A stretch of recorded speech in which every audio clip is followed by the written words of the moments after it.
Jen. Bonjour, je m'appelle Jonathan, je travaille pour les services des familles des militaires et aujourd'hui je vais vous introduire au processus de consultation pour les familles des militaires. Donc ceci est une petite introduction et après nous allons avoir la séance en personne. Donc, d'abord, je voulais souligner que normalement, durant les séances de WebEx, on fait l'enregistrement, mais cette fois-ci, on ne va pas le faire parce que on veut que les commentaires soient vraiment confidentiels et aussi on veut protéger les renseignements personnels. Donc, il y aura prise des notes durant les séances. Cependant, aucun nom sera associé aux commentaires. Donc, je voulais aussi souligner que le processus l'importance du processus de consultation, puisque c'est une des priorités pour les services des familles des militaires. Et aussi, c'est grâce à vos commentaires que nous allons changer les programmes et les politiques dans les services pour les familles des militaires. Donc, je vais changer la fiche. Et puis, vous voyez que je vais parler un peu de l'intention et la démarche et les principes.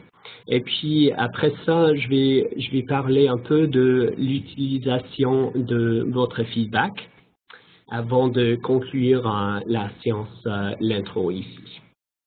Alors, la prochaine affiche.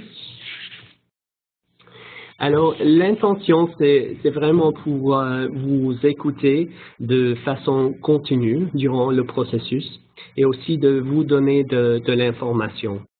Et finalement aussi pour améliorer le contact que l'organisation a avec vous. Vous voyez en bas de la page que c'est surtout virtuellement qu'on va avoir le processus de consultation. C'est parce qu'on veut vraiment que le processus soit ouvert à tous et toutes.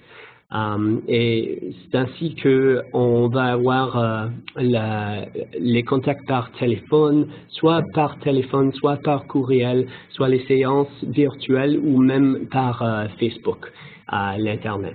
Donc, on veut que ça soit vraiment ouvert à tout le monde. Alors, le prochain affiche. Alors, ceci, c'est ce qu'on appelle une boucle de feedback. Donc, ça illustre vraiment comment on passe d'une écoute de famille à une rétroaction collective et à la transmission aux intervenants concernés. Donc, l'équipe, vous voyez au troisième étape, recueillir et résumer les commentaires. À cette fois-ci, nous aurons une équipe de feedback et c'est le groupe qui collecte et résume vos commentaires. Donc, c'est vraiment leur rôle. Je veux constater que le rôle de cette équipe-là, c'est pas de filtrer l'information. Tous les commentaires qu'on reçoit sera donné aux militaires et aux intervenants concernés. Mais l'équipe, c'est plutôt pour offrir une perspective de famille de militaires. Donc, dans cette équipe-là, collectivement, on a 65 ans d'expérience militaire et presque 80 ans d'expérience comme membre de famille de militaires. Donc, il y a beaucoup d'expérience dans cette équipe-là et surtout, il y a, avec cette expérience, par exemple, il y a des personnes qui ont vécu au moins 12 déploiements et aussi dans 13 localités au Canada. Donc, c'est partout au Canada, de Halifax jusqu'à la Colombie-Britannique. Donc, la prochaine affiche, ça parle plutôt des résultats escomptés. So, qu'est-ce qu'on attend du processus? On veut vraiment que la communauté des familles des militaires guide l'organisation des activités et des services qui les concernent. Et aussi, on veut vraiment que les familles constatent leur point de vue pour entraîner les changements. Mais surtout, c'est vraiment de rapprocher les familles des dirigeants et des dirigeants vers les familles aussi. Parce qu'on veut que ce soit vraiment une communication ouverte et directe. Et finalement, les principes pour le processus. Il y a quelques règles de base. Comme vous voyez, c'est toujours volontaire. Donc, il y a toujours la possibilité de mettre fin à la discussion. Et c'est toujours votre choix si vous voulez répondre à une question. Aussi, tous les points de vue comptent.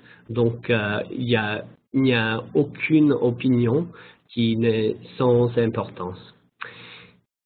Troisièmement, on veut que vous parliez de votre expérience. Donc, on veut vraiment entendre des familles directement. Si vous avez hâte de parler d'expérience de quelqu'un d'autre, je vous suggère de les inviter à la discussion. Et comme ça, on va voir combien de familles ont vécu la même expérience. Et ça va nous donner plus d'impact à vos commentaires. Si par exemple, si on voit qu'il y a 100 familles qui ont vécu la même chose, ça donne plus d'impact à ces commentaires quand je l'ai dit aux militaires ou aux intervenants concernés. Aussi, on veut que tous les participants sont à l'aise à la discussion, donc on veut que la discussion soit ouverte et honnête.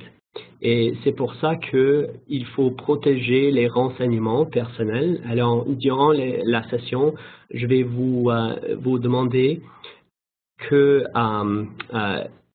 ou plutôt, je dois obtenir l'accord de toutes les personnes présentes, que les noms et les identités des personnes resteront confidentiels et ne seront pas divulgués.